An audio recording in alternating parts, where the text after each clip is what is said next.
with the GO MRI Man. Spread the knowledge. Motivate the people. All right, what's up? It's Kwame, aka MRI Man. This is the MRI Man Podcast, and today I have a special guest, Anthony, old friend. We go way back since high school, man.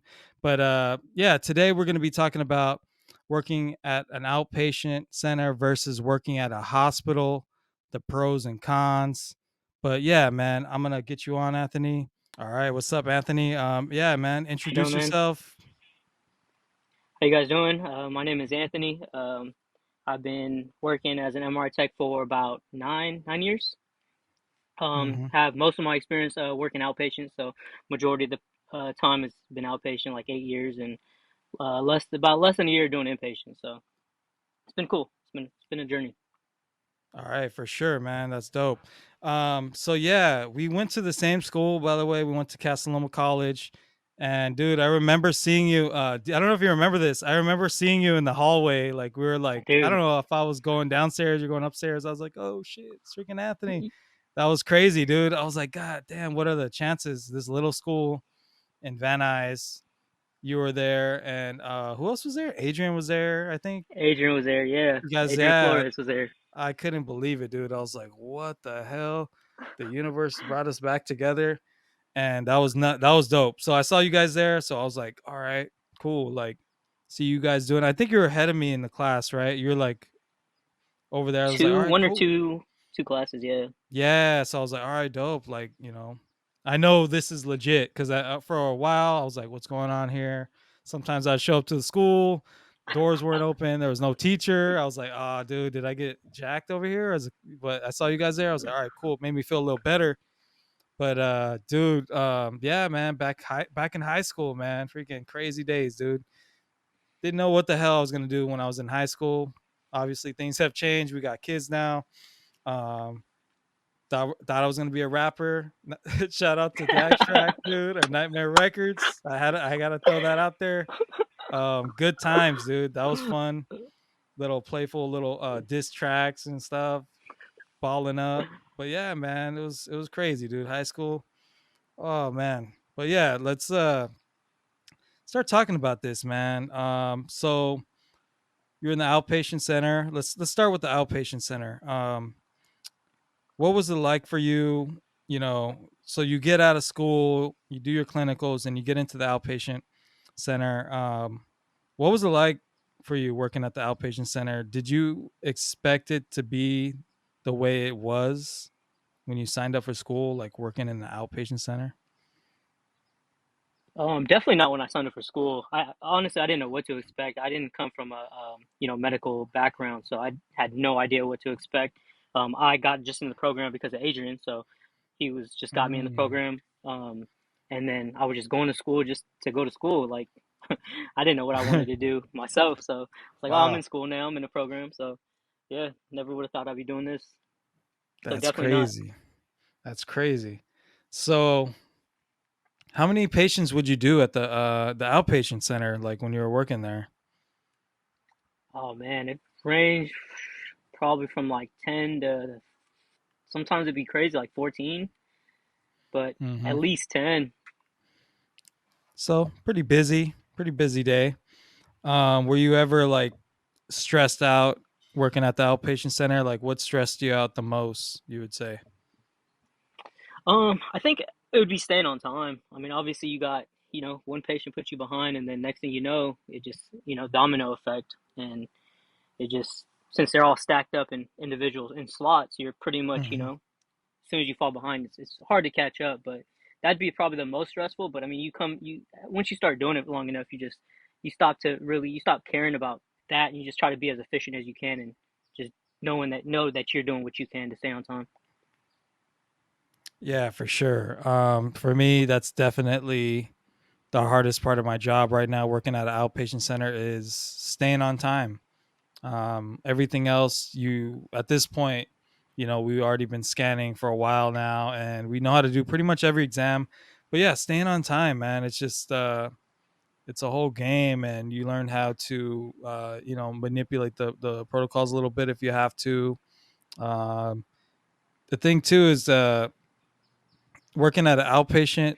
I will say the schedule, so you kind of know what your schedule is going to be. I don't know about you, like weeks ahead of time, right? I could always check like, oh, 2 weeks later, a week later, we're gonna have these scans, and you get a little bit more time to prepare.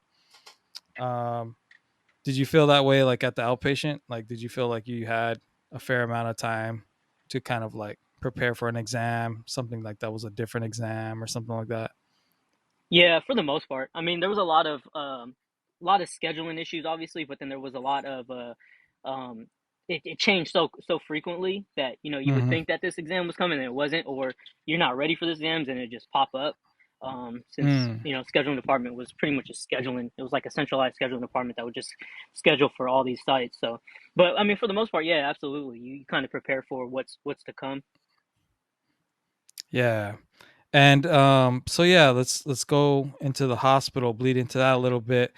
The hospital, how many people are you scanning at a hospital on average, would you say? Um, I would say between 7 to 9. I know you try to get Hmm. more done, but I'd say on average that'd probably be Okay. So average right there. it's a little, is it, so you'd say it's like a little less than an outpatient? Would you say that like a little bit less amount of patients or about the same or Definitely less. definitely Definitely less. My less? numbers could be off because I mean I really don't really. It's been a while since I paid attention to how many people I scan. Usually it's Hmm. just like bring down the next one. But Yeah. yeah, it's been a Yeah. while. Yeah. So for sure, I would, the outpatient I'm at now. There's two machines and we work 10-hour shifts, and it's like it's insanely busy, man. It's like 30 up in the 30s, 34, 36. It's like it's ridiculous. It's crazy. I don't know how we run that place, but we figured out a way to run it efficiently through trial and error. But yeah, when I was working at the hospital, yeah, like you said, it was definitely less than 15. It was probably like 10, 11, double digits. And I remember working with another guy, another tech that was there. I would see him every once in a while. He was telling me like a busy day, he would be like, yeah, double digits, double digits. So it's like whenever we hit 10, that was considered a busy day at the hospital. But yeah, dude, it was some days I feel like I was there and it was like three or four patients, man. Just that was it. But um what have you noticed about like the differences in patients at the hospital? Like how different have you seen them be? Like, for example, um just like totally just sick patients, right? Just like hurt, critical. Have you seen those patients yet since you've been there? Altered coming Yeah. down, from the ICU, bunch of leads, trached. It's like, yeah, it's pretty intense. Like at first I was just like, oh man, how are we gonna get this person done? But after a while, man, you just slide them over, make sure they don't have anything that's that's, that can't go in the MRI suite, and Yeah. then you pretty much put them in there and get them scanned. Yeah, dude, for sure. Like I definitely like it was crazy because when I worked at the outpatient center, it was like you see a lot of them, and a lot of the patients are usually happy. They're scanning their knee or whatever, but they're usually like kind of walking and their back kind of hurts, but they're like, they're happy, and you're just talking, having little small talk. Oh, how's the dog and the family? And they're just like, Yeah, you know what I mean? You're like, oh, shaking their hands and shit, those. smiling. And then the hospital, when I got there, like you said, I saw that tube down the throat for the first time, and they're just like, oh, you can't necessarily be like, hey, how's it going? Are they over there Yeah, with their gallbladder? Like, oh, like you can't be like, oh, hi, how's it going? And they're just laying there half dead. So it's different. Yeah. And it's like, they have the heart monitor and that thing's tripping. You bring them out and they're gasping for air. It's pretty intense. Yeah. The first time I'm like, holy shit. And it was, yeah, man. It was definitely an experience. Um, Seeing that for the first time, I was like, wow. But you're working alongside nurses, I'm sure. Especially those patients that need to be monitored, right? Don't you always have a nurse there? with those Yeah, if they're critical. for sure those ICU patients, Yeah. anybody that needs to be monitored comes down with a nurse that monitors the patient. So that's a cool thing is that you don't really have to worry about that side. They pretty much handle that. You just got to concentrate on getting that patient scanned as quickly as you can, you know. But the downfall of that is you got to make sure that all these people that are going in the room, obviously the nurses and the RTs, they kind of know what can and can't go in the room, but you have to just, I mean, obviously you're the main person that has to watch that room, make sure nothing goes in there. So having to stop them, making sure they don't have anything on in their pockets and stuff like that. Yeah, That's can be stressful, but for sure. Yeah, that especially when they're doing they're putting a patient under anesthesia, right? I'm sure I kind of remember there's a lot of got the anesthesiologist in there, freaking nurse, some other tech setting up the machine. So yeah, sometimes there'll be like three heads in there, and you're just like, holy shit! And I hope they're all, and they're like, yeah, it's fine, and like you're just kind of looking, and because you know it's gonna be all on you if something flies in there, they're gonna blame the definitely. tech. You know what I mean?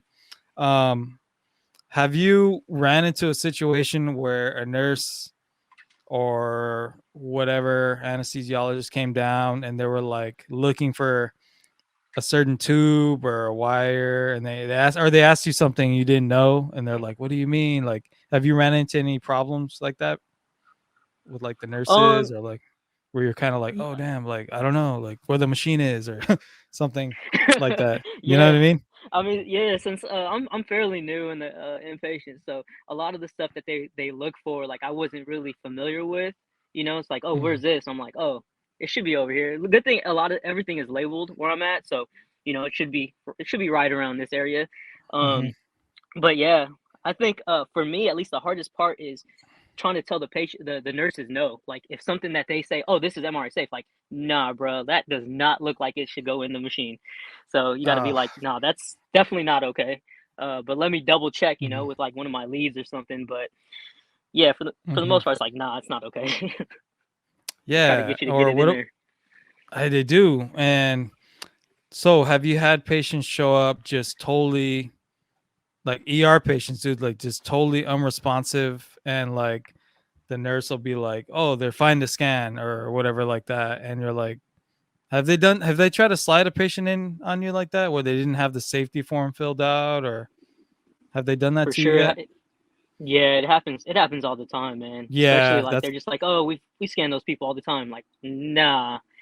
yes.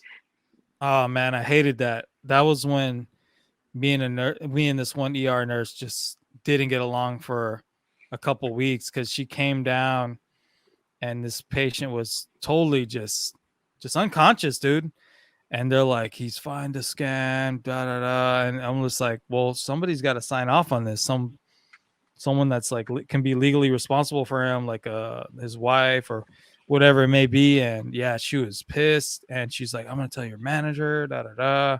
And I had to like, you got to hold your ground at that point. Yeah, And for sure. yeah, that happened. And then another thing she tried to run on me from ER. Dude, it's the worst thing is like when a patient shows up from the ER with like an implant or something. Like this guy had like a unverified aneurysm clip, and I was just like, dude, there's no way we're scanning this patient. They're like, well, you scanned them before. We scanned these implant. I'm like, well, yeah, some of them are safe, some are not.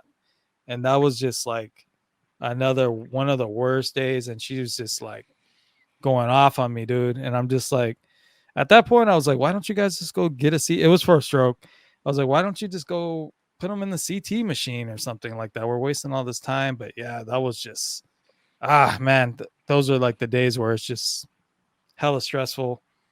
And Yeah, for sure.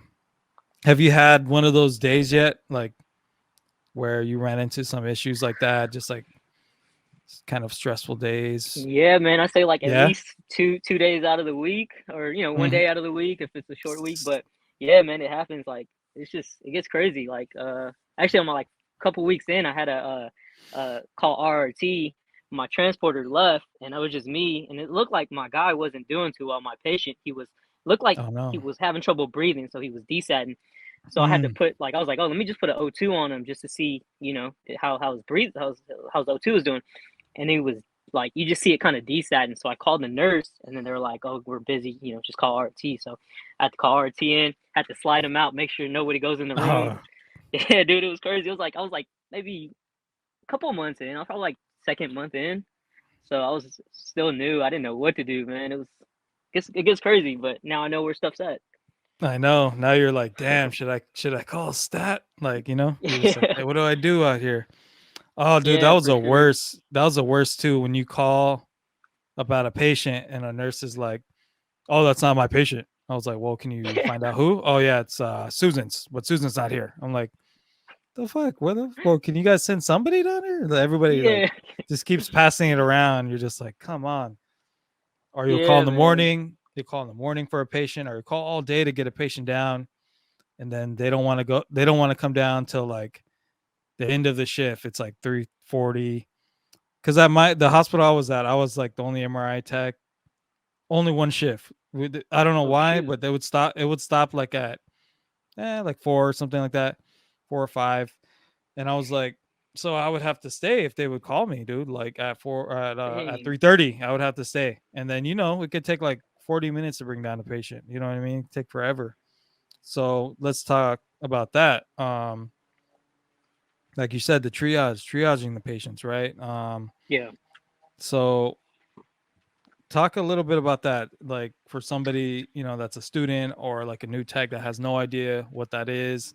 Talk about that when you get your list of patients. So like on outpatient, you have your schedule to go by. Pretty much Hmm. schedules your patients for the most part. Yeah. But like if you're an inpatient, you pretty much have a bunch of just patients that are just scheduled or just there waiting for their MRI. Some are ordered stat, some are ordered regular. At least where I work, they have like some ASAP, some like AM mornings, like just kind of like telling you what the priority is. But Hmm. for the most part, you pretty much have to do your best to triage your patients. So you have to bring them down to your best, like to how you feel is necessary. Obviously you're gonna get some stats done, but if you got like a bunch of stats and you got like a case that's on the board that's been there for like a few days, you also want to get that done as well. You know what I'm saying? So you have to use your best judgment. You know what I'm saying? Like try to Hmm. also keep Hmm. them in the same area. Is what I'm learning now is like, I don't want to keep sending the transporter all these different places, and it's just going to take more time to get the patients down. So you just have to do your best to like see who's next and bring down the stat, and then you have to bring down, just kind of mix it up. So that's what I like about the inpatient. Yeah, yeah. That inpatient life, dude. Yeah, that's pretty dope. I used to like that too. Just at first I was just like, damn, like I was getting trained for like, whatever, a week. And the guy was showing me, he's like, all right, you want to do this, do the brains first, whatever, these possible stroke. He's like, oh, brain with and without, maybe do these abdomens. Like we would kind of figure out what we're gonna do, and then we look at all this 90-year-old, blah blah blah. This is gonna take longer. Oh, it's abdomen. Maybe we should call them early because they're probably fasting overnight. And you start to develop, yeah, like a strategy, right? And Definitely. the radiologist would come by actually there, which was cool, and he would look at the list and be like, "You guys got any questions?" And usually no. Um, Oh, that's cool. yeah, it was awesome. So I like that was what I liked over there because I would have questions sometimes. And have you?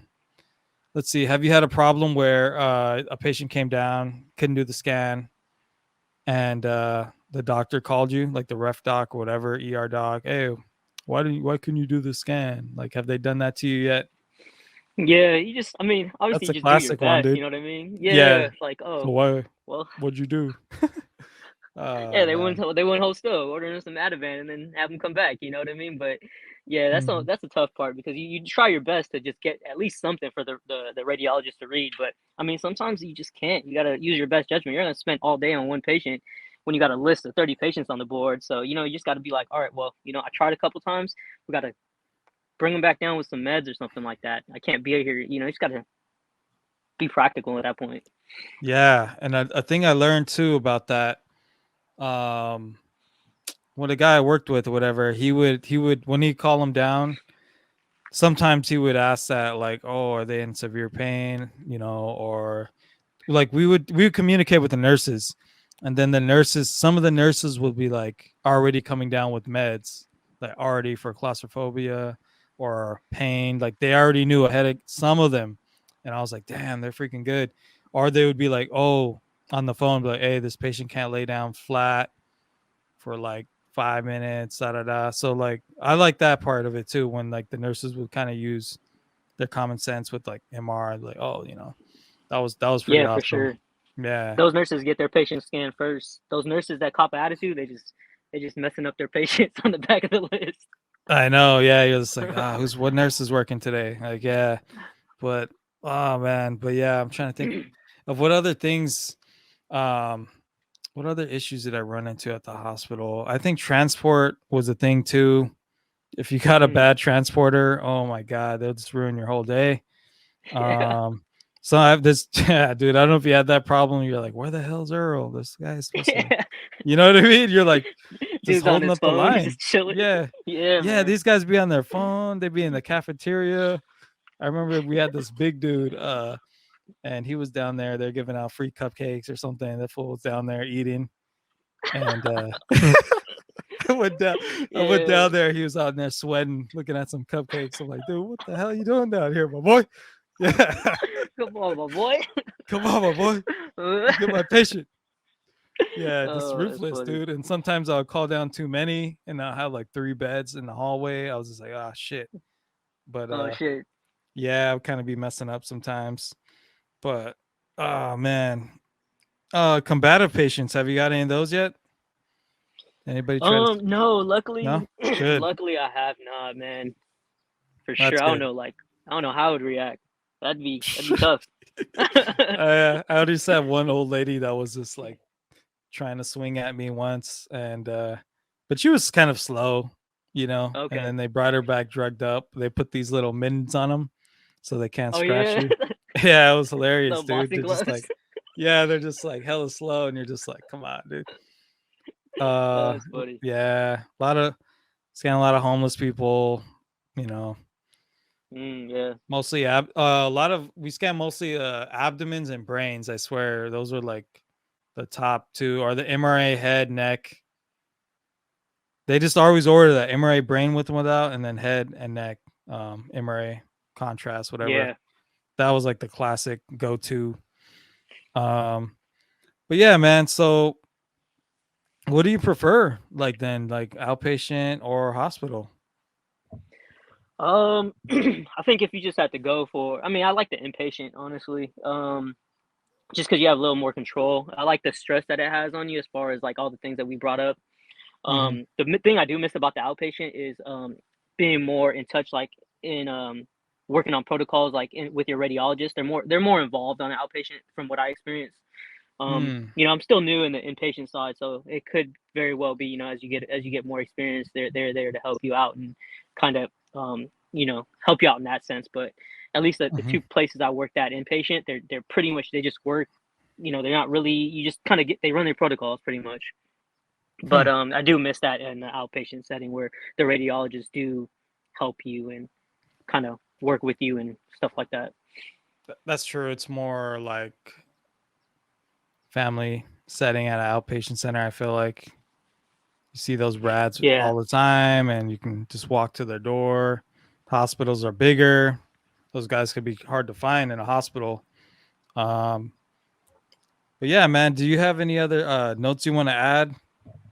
Did I got any couple notes Um, you want to talk about I real quick? guess the last thing I probably before we head out, just the Yeah. on call on the inpatient side.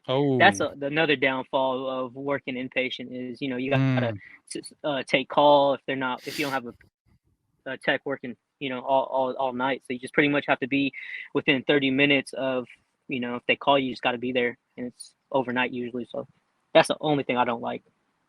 How many days are you on call? It's not very much. I mean, I think it's like once or Oh, twice okay. a month, so Oh, it's not okay. it's That's not much, not too but bad. Not too you know bad. it's not too bad. But dude, you can't even sleep like when you're on call. You're like, man, are they gonna call me? Like I have like nightmares of them calling me in. Yeah, you But can't it's cool. be drinking beer and then they call you. You Yeah, gotta be, yeah. But at least not get caught. so are we like parents right now. Yeah, we're parents too right now, so we don't be drinking too much anymore. like Yeah, that, those days are but behind us. those days are gone. But yeah, man, that's dope getting to talk to you. I gotta get you on here again, man, so we can For sure, man. chat some more. But yeah, man, I don't know, you want to shout out anybody? I guess shout out to Adrian for getting you in the program. Yeah, Adrian Flores, That's man. cool. Shout Didn't out know that. to Didn't know that. yeah, guy That's got me crazy. through physics. He got me through Damn, physics. that shit was hard. Shout out to my Physics was guy. hard, man. That's what's Yeah, up, dude. Shout out to but yeah, that good to guy. talk to you, man. Hell Gotta yeah, kick it dude. sometime. Hit me up when you come We out to. do when I come out. Yeah, when I go on tour out there, man. No, but but yeah, man. I'm a for sure. We're gonna kick it. But yeah, man. That's it. That's pretty much it today. And you know, we'll have a part 2 for sure or whatever. sure. But yeah, dude. Take care of yourself, man. Take care of the You kid. too, man. You already For know. sure. But holla at you, man. Thank you so much for getting on, man. All right, bro. Take it easy, man. Later, dude. Take it easy. Peace. Peace.